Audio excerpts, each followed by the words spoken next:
महिलांसाठी शासकीय योजनांची प्रभावी अंमलबजावणी करणार आमदार चंद्रकांत रघुवंशी यांचे प्रतिपादन। नंदुरबार नगरपालिकेतर्फे महिला मेळावा तसेच महिला दिनानिमित्त बचत गटांना धनादेश वितरणासह गुणवंतांचा सन्मान। समाजात हिमतीलाच किंमत आहे। महिलांनी हिमतीने व्यवसायात आत्मनिर्भर होऊन पुढे आले पाहिजे। युवतींनी देखील शिक्षण घेऊन प्रगती करावी। नगरसेवक नगरसेविका झाल्यावरच शहराचा विकास होत नसून आपल्यातील कार्यकर्तृत्वामुळेच विकास करता येतो।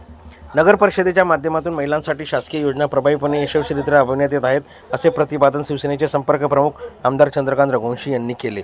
नंदुरबार नगर परिषदेच्या वतीने महिला दिनानिमित्त रविवारी छत्रपती शिवाजी महाराज नाट्य मंदिराच्या डोममध्ये मेळावा घेण्यात आला।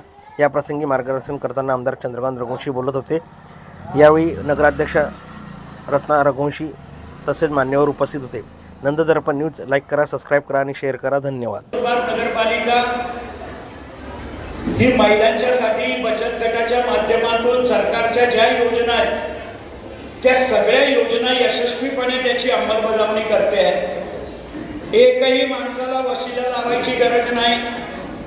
जो भी माणूस पात्र असेल, जो खरंच व्यवसाय करत असेल तर त्याला मदत करणं हे आमचं कर्तव्यच आहे, किंबहुना आमचं धर्म आहे। आणि एवढा सन्मान तुम्हाला एकनाथ शिंदे साहेबांच्या राजवटीमध्ये मिळाला। भगिनींच्या हातामध्ये खऱ्या अर्थानं सत्ता आहे। नंदुरबारची तर पंचायत समितीची सभापती बी भगिनी होती, नंदुरबारची नगरपालिकेची नगराध्यक्ष बी भगिनीच आहे, नंदुरबारची प्रांत बी भगिनीच आहे, नंदुरबारची कलेक्टर बी भगिनीच आहे।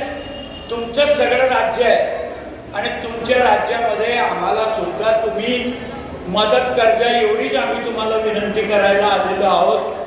माझी विनंती आहे सगळ्या भगिनींना, आता या मानसी मॅडमने प्रशासकाच्या काळामध्ये फार फॉर्म वाटले, 2 लाख 5 लाख कर्ज भेटेल असं तुम्हाला वाटतं। खरं म्हणजे नंदुरबार नगरपालिकेने शिक्का जरी मारून दिला, नगराध्यक्षाने सही जरी करून दिली, तरी सुद्धा बँक बघेल की तुम्ही खरंच व्यवसाय करतात की नाही। बँक बघेल की आमचे दिलेले पैसे परत येतील की नाही।